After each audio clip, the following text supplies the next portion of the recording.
कर्तेश्वर गादी कुरुआर कर्तेश्वर गादी मयीपुर सत्यानंद महापुरुष यही किसी स्थान जीवनर किसी अंश किसी समय नाम प्रेम अतिबाहित यही पवित्र तीर्थत्रा तीर्थन को दुई थर डंगारे तीनोटी डंगारे बसी नाम कीर्तन सह तीर्थोत्पला को परिक्रमा करा प्रत्येक तीर्थस्थान पताका दि पूजा अर्पण तार एकमात्र उद्देश्य होची महापुरुष माने जागरण नहेले सेमाने जदि जागृत नहेबे ताहले मनीष जिते बड़ पार्टी जागृतर कथा कहले भी से कथा कथारे रही किसी प्रतिफलन हम ना सुख कही भागवत परीक्षित से कथा आज भी ओडिशार प्रति घरे भागवत कथा रही लोके भागवत शुणुन एमती एक ओडिया नहांती भागवतर विचारी धारी पाखरे न भाव अच्युत लिखि जाइछन्ति अनेक संगीत भजन भविष्यत मालिका ये सब लिखिछन् किंतु आजिर प्रवक्ता माने केवल मालिका उपरे बेसी आलोचना कर से कथा को सुनिबा पाई अनेक मंच तांको निमंत्रण करे एवं को सम्मानित किंतु बलिया को कई से भितरे डाकती ना कारण बलिया से सब कथा को महापुरुष कौन लिखिं कहीं लिखिं तार प्रकृत अर्थ कौन तो अर्थ किसी देना आमे आम मन को मन ये हम से एमती कही भूल भाल हो अपराध भी हम किंतु सी जो तत्वविद भजन लिखिं से कथा को प्राय भंजनिया माने जो माने भजन करती भंजनी भजन आजिकल से भजन भी उठीगला हूँ गोटा गोटा जगह से माने से गीत को पढ़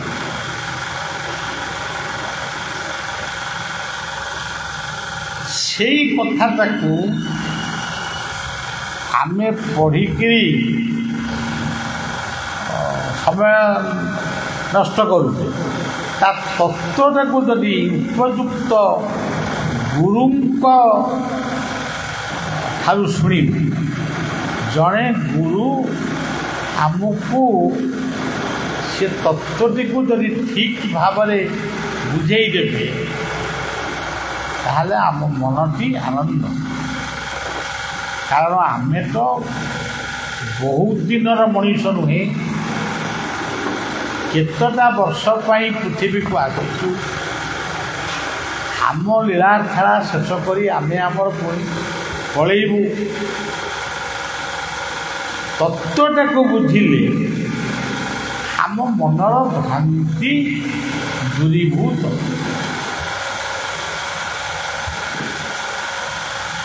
ସେଥିପାଇଁ ଭାଗବତରେ କହିଲେ ଯେ ଗୁରୁ ତତ୍ତ୍ୱରେ ଗୋଚର ଶିର ମଣ୍ଡିବ ତାପରେ। ଯେଉଁମାନଙ୍କ ପାଖରେ ତତ୍ତ୍ୱ ନାହିଁ, ଯେମିତି ଆମର ବୋଲାଯାଉଛି, କିନ୍ତୁ ବୋଲନ୍ତି କବିମାନେ ଲେଖିଛନ୍ତି ଏ ପ୍ରକାର କବି।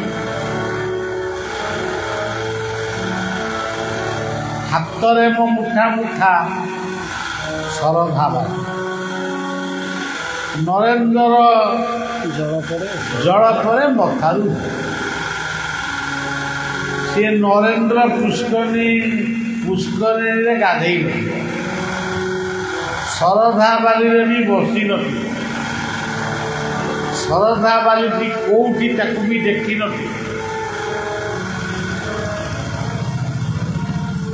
ସିଏ ଏଇ ଗୀତ ବୋଲିବେ, ଆମେ ସ୍ୱରଟାକୁ ଶୁଣିକିରି 10 ଦିନ 5 ଦିନ ଖୁସି ହଉ, ତାପରେ କଥା। ଆଉ ଗୋଟେ ଗୀତ ସେମିତି ଅଛି, ଜଗନ୍ନାଥ ହେ କିଛି ମାଗୁନାହିଁ।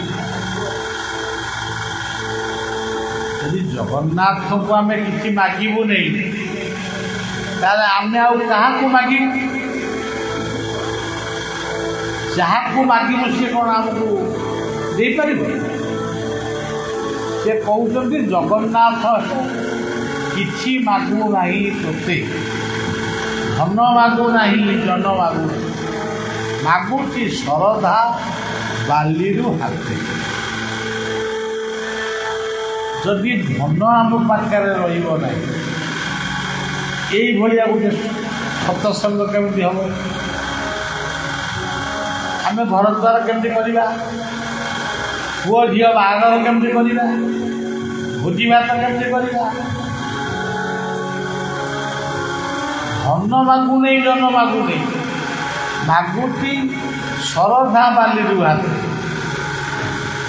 ଆମ ଚିତ୍ରକଳା ନଦୀରେ ବହୁତ ବାଲି ଅଛି, ସେଇ ବାଲିରୁ 2-3 ହାତ ଯଦି ଆମକୁ କିଏ ଦେବ, ଆମେ ସେଠି କ'ଣ କରିବୁ?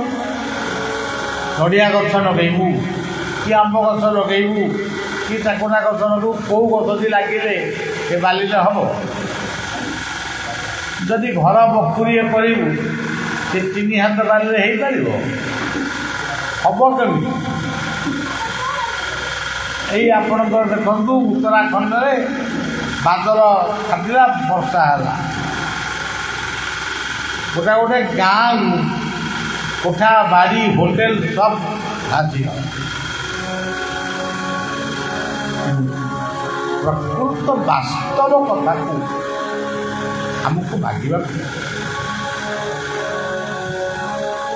ଯାହା ଆମର ପ୍ରୟୋଜନ ତାକୁ ଆଉ କାହାକୁ ନ ମାଗି ତାକୁ ହିଁ ମାଗ। ଆଉ ଭିକାରୀ ଭଳି ସମସ୍ତଙ୍କୁ ମାଗିବ, ସେଥିରେ ତମର ମହତ୍ଵ ନଷ୍ଟ।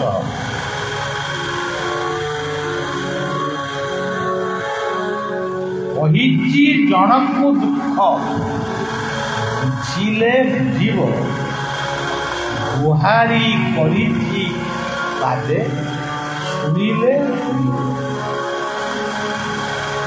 ପ୍ରତିଜ୍ଞା କରି କହୁଛି ନୁହେଁ ମୁଁ ଭିକାରୀ, ଏ ଜଗତ ରାଜା ପରା ଜନକ।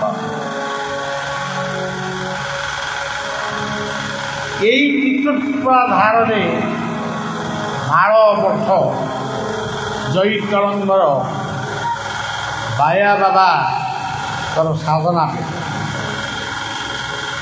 ଏଇ ବାୟା ବାବାଙ୍କ ପାଖରେ ପୁରୀରେ ନରେନ୍ଦ୍ର କୋଣରେ ଆମେ ବସିଥିଲୁ, ବଳିଆ ବସିଥିଲା। ସେଦିନ ଥିଲା ଜ୍ୟେଷ୍ଠ ପୂର୍ଣ୍ଣମୀ। ବାବାଙ୍କ ସହିତ ଟିକେ ଦେଖା ସାକ୍ଷାତ ହେବ, स्नान बेदी जगन्नाथ को दर्शन हम तापर तीर्थर गोटे सत्यनारायण पाला मंच उद्घाटन हम तापर आम टे निर्माण ज्येष्ठ पूर्णिमा बालीजात्रा केमी गोटे देखा एते गुड़ाक मानसिक नहीं आम जा बाबा पाखे बसीचु बाबा किसी समय पर कहले प्रसाद पाइबा जा मुझे बसिक प्रसाद पाई पारे प्रसाद पाइब न जाकि बस भाया जिते बड़े द्वितीय थर कहले प्रसाद पाओ कहली गोटे पद लिखिकी से पदटा काट सबरी प्रसाद कुमारी प्रसाद तुम प्रसाद तुटे प्रसाद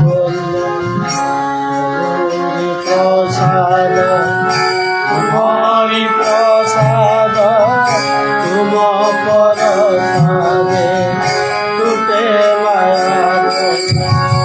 सबरी प्रसाद कुमारी प्रसाद सबरी प्रसाद कुमारी प्रसाद तुम प्रसाद तुझे माया धन तुम प्रसाद तुझे माया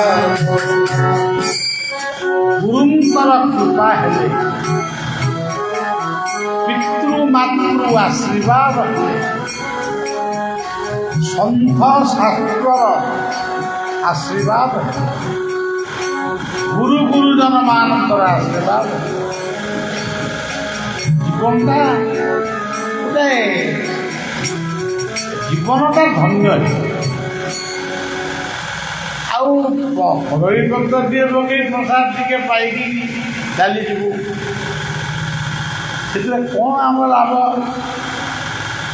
लाभ हम कि प्रकृत लाभ हूँ भागवत कहते मनुष्य जन्मर ये लाभ जदि गोविंदे करे ये गोटे सुंदर घर ये आम लाभ नुहे आम श्रमर अर्थ लाइट जलुची माइक पाल ये सब प्रसाद पाँच लोक ये सब श्रम तेरे वर्तमान जो भजन है प्रार्थना है प्रार्थना पर जो सत्संग है पदे विपद कथा आलोचना है किसी कथा आम भूलीगल आउ किसी कथा मन रखी सेतिकी हूँ जीवन लाभ किंतु आमे ताश खाई समय नष्ट कर बुली खटी गप गपिकी समय नष्ट कर बजार में बसी बसी समय नष्ट किंतु सत्संग बसी पदे अधे कथा शुणा आमे कहू आमको डाकिले आमे कहू आमर समय एमती समय नहीं कहू कौ दिन तुम समय आसी पहुँचो नथिबे केही रखिबाकु मृत्युवे जना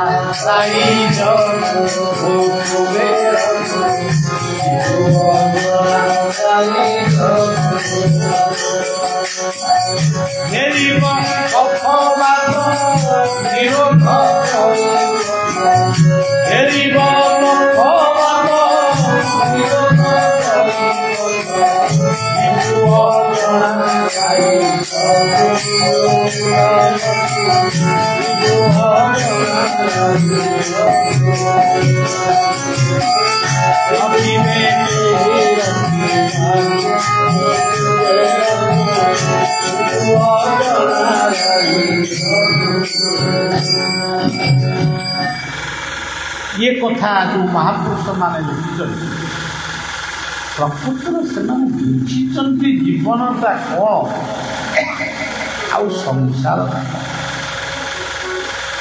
तेणु से कथा को लिखिले यही पंच सखा जुगर जड़े महापुरुष लिखिले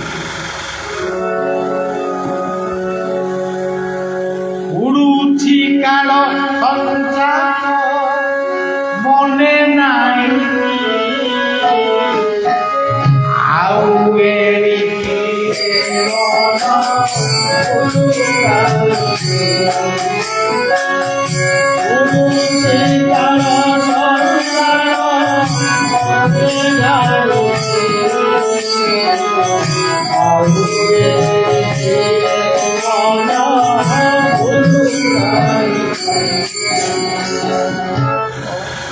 अरे बाबू तू आम ये बहीचु आम जानू आउ अधघंटा पर ठीक आउ दी दिन आम एतिक तो जानू आउ सब जानला भाया कथा से अच्युत करते भजन कहले बड़ भरे कहीपारूनी अल्प टे कही शेष करी भाई मन हो बसी हंस को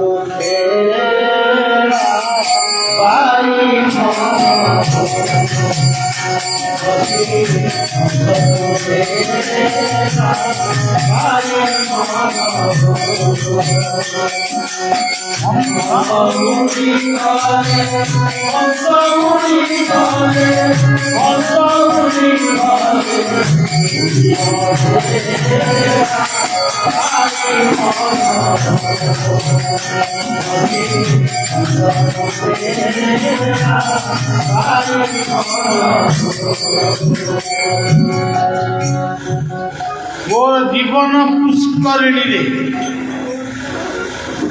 हंस खेलुची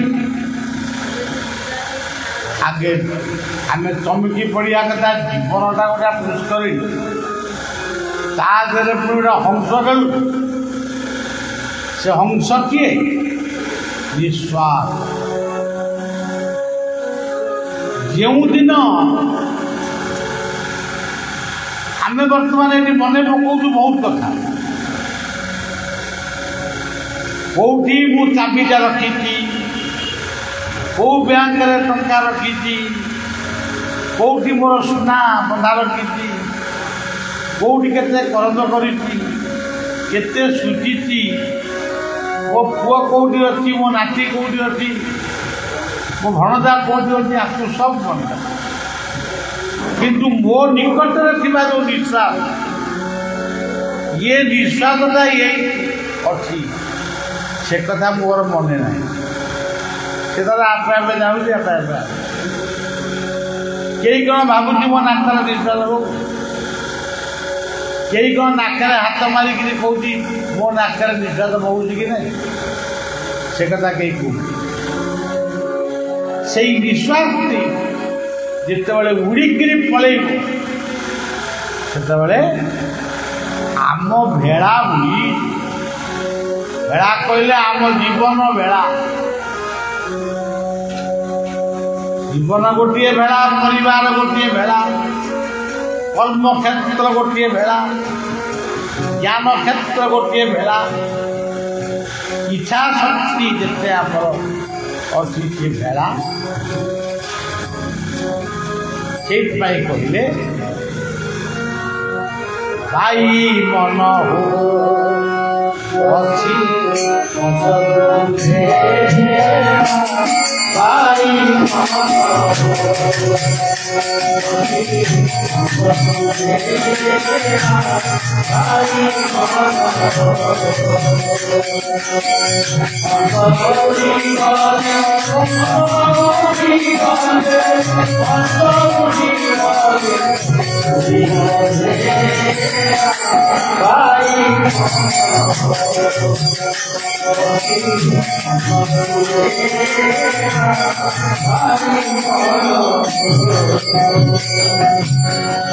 ତାପର ପଦରେ କହୁଛନ୍ତି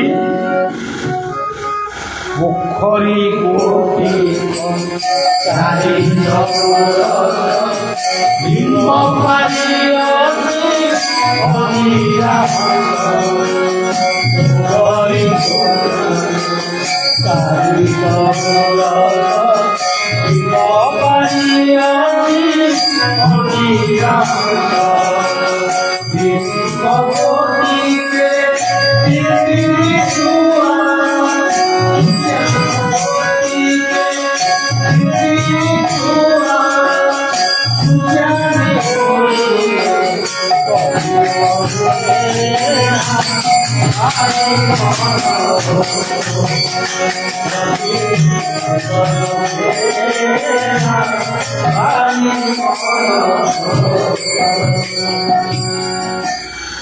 ଚାରି ଚଉରସ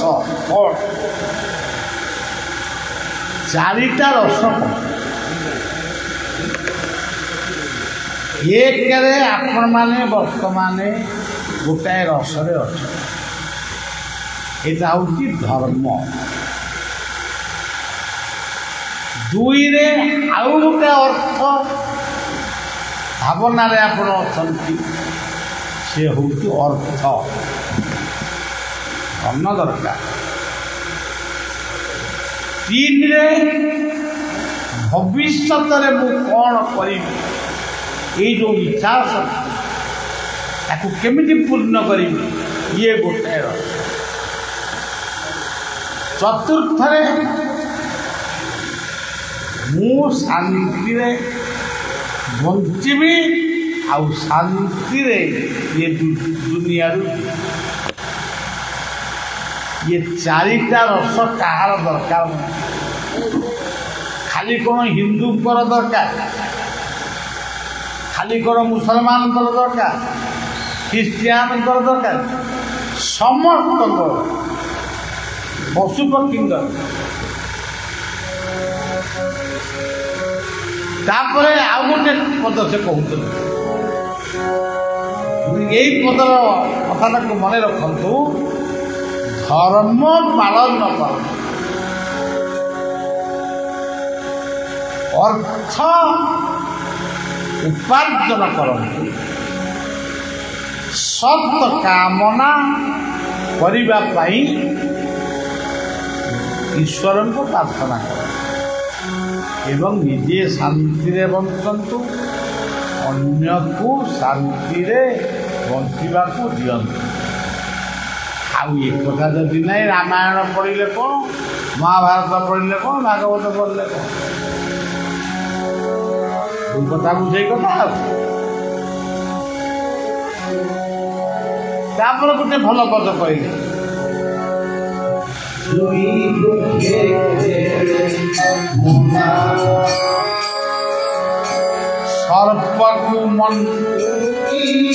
ସର୍ପକୁ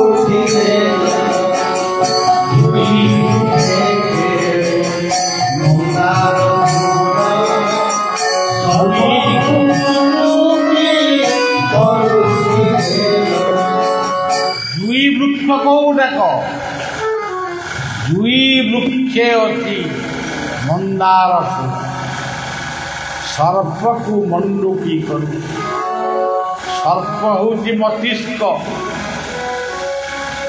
ମଣ୍ଡୁକି କହିଲେ ବେଙ୍ଗ, ମୁଖ ଚକ୍ଷୁ ନାସା କର୍ଣ୍ଣ ମସ୍ତ ସବୁ ଅଛି ଯେ ଶେଷକୁ କୋଉଠିକି ଯିବ,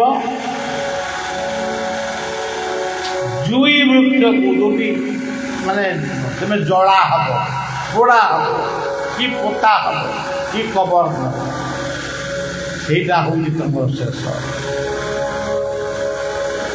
ସେଇ ଗୋଟାକ ଲୋକ ଚିହ୍ନିବେ ଏଇଟା ଅମୁକ ଲୋକ ଏଇଠି ପଢ଼ାଏ। ସର୍ପକୁ ମଣ୍ଡୁକି କରୁଛି ଦୁଇ ବୃକ୍ଷେ ଅଛି ମନ୍ଦାର। ସେଇ କଥାକୁ ଅଚ୍ୟୁତ କହିଲେ ଗୀତ ଚାରି ଅର୍ଥ ବହୁତ ଭାବରେ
ଅଚ୍ୟୁତାନନ୍ଦ ମହାପୁରୁଷ ସିଏ ମାଳିକା ଦେଖିଛନ୍ତି ବୋଲି ଯେ ପୂଜ୍ୟ ସେ କଥା ନୁହେଁ। ସେ କଥା କାହା ପାଖରେ କ'ଣ ହେଇଯିବ। ମହାପୁରୁଷ ଅଚ୍ୟୁତାନନ୍ଦଙ୍କ ପୀଠକୁ ଗୋଟେ ମନେ ପଡ଼ିଲା କହୁଛି। ମାଘ ମାସ ଶୀତ ରାତିରେ ଆମେ ଆସି ପହଞ୍ଚିଲୁ ଗୋଟେ କୀର୍ତ୍ତନ ସହିତ। ଏଇଠି କେଉଁଠି ଗୋଟେ ବରିକି ହାଟ ଅଛି। ସିଏ ବରିକି ହାଟରେ ଗୋଟେ ରବି ବୋଲି ଗୋଟେ ପିଲା ଆଶ୍ରମରେ ଥିଲା। ସେ ଟିକେ ପାଗଳ ହେଇଗଲା। ସେ ଟିକେ ସୁସ୍ଥ ହେବା ପରେ ତାକୁ ତା ଘରେ ଛାଡ଼ିବୁ।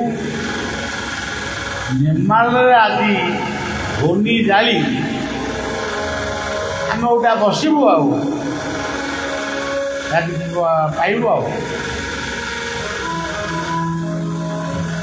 ନେମାଳ ଠିକ୍ ସେ ପାଖରେ ଗୋଟେ ଗାଁ ଅଛି ବଡ଼ ପାଲଡ଼ା ନା ପାଲଡ଼ା ଏମିତି ଗୋଟେ ଗାଁ।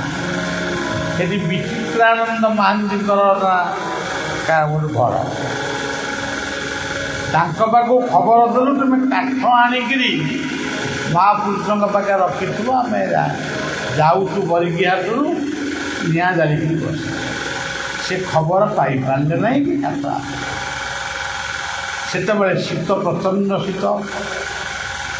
ସେଇ ଶୀତରେ ଆମେ ବସିଲୁ। ଆମ ସାଙ୍ଗରେ ଯେଉଁ କୀର୍ତ୍ତନିଆ ମାନେ ଯାଇଥିଲେ ସେତେବେଳେ ଗୋବିନ୍ଦ ଗୋସ୍ୱାମୀ ଥିଲେ ମଠର ମୁଖ୍ୟ। ତାଙ୍କୁ ଯାଇ କହିଲା ଆମେ ଏଇଠି ବସୁଛୁ, ଆମ ବାବାଙ୍କୁ ଟିକେ ଘର ଭିତରେ ଶୋଇବାକୁ। ସେତେବେଳେ ବାବାଟି କିଏ ଦେଖେଇଲ? ସିଏ ମୋତେ ଦେଖେଇଲେ। ମୋତେ ବୟସ 17 ବର୍ଷ।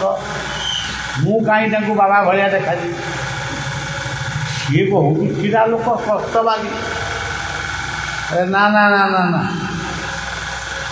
ତମେ ତମ ବୈଠ ଆମର ବସିବ।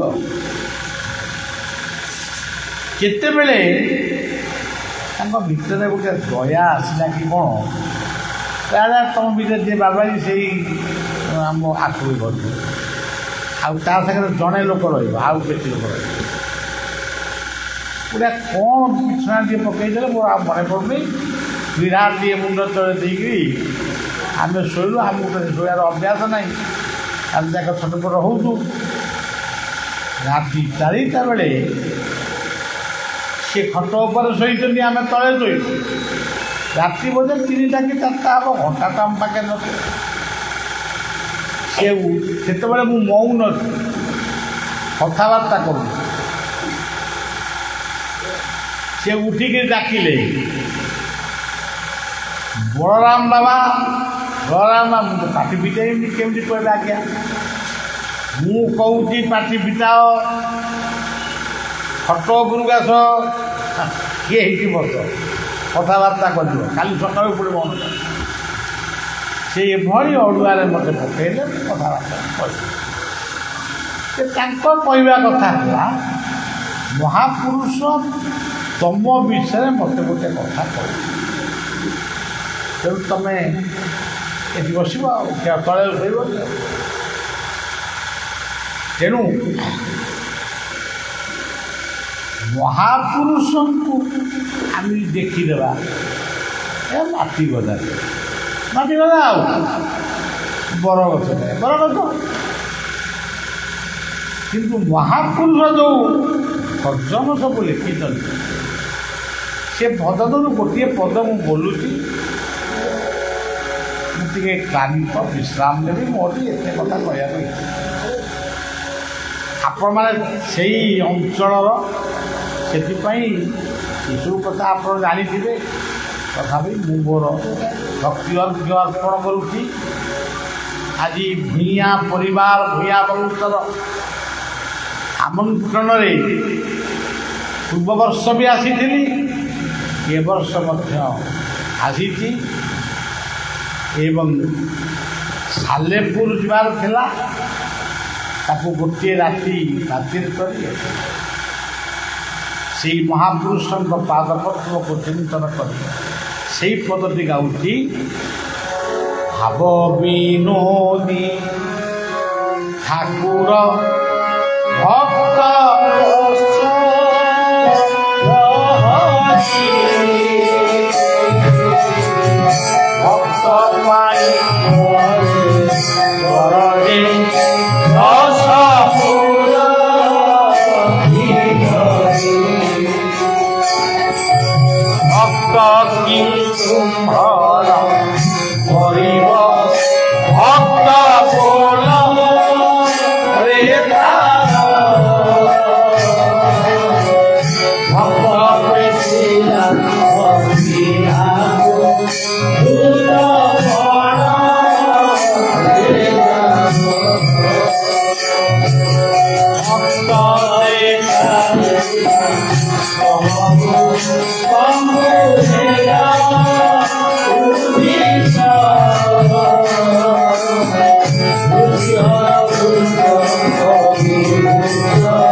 सबू जी लिखिं जो महापुरुष सी लिखिं दिन पामर आम जी कथा गपुचु बा कहूँ आम सब माने केते उपाधि जे आमे हूँ स्वयं अच्युत आम स्वयं भगवान आम स्वयं कृष्ण ये एमती गुड़ाए कई कहते आम कंस कि रावण कहूँ तेणु ये बाहास्पट कथार गालुआ बारबाटी चाष पड़े ना महापुरुषों प्रति चित्तोत्पला तीर्थ प्रति एवं गाँ परिवार प्रति साधु सन्थ शास्त्र गुरुजन मान प्रति आपण मानकर भक्ति रहिले आ भक्ति रे प्रीति रहिले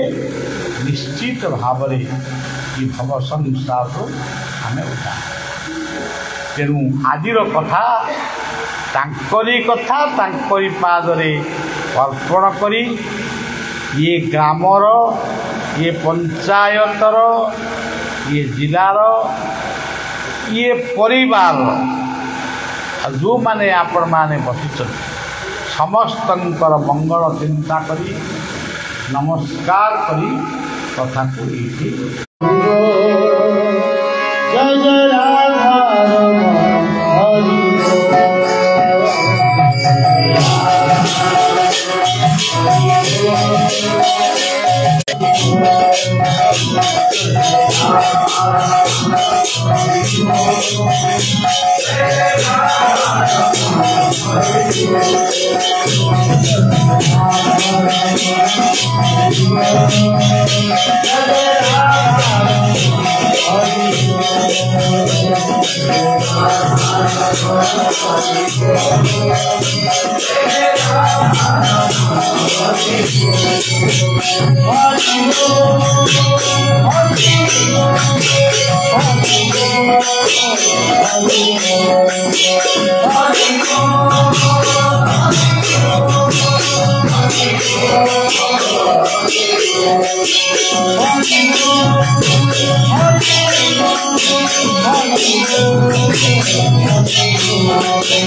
गरम गया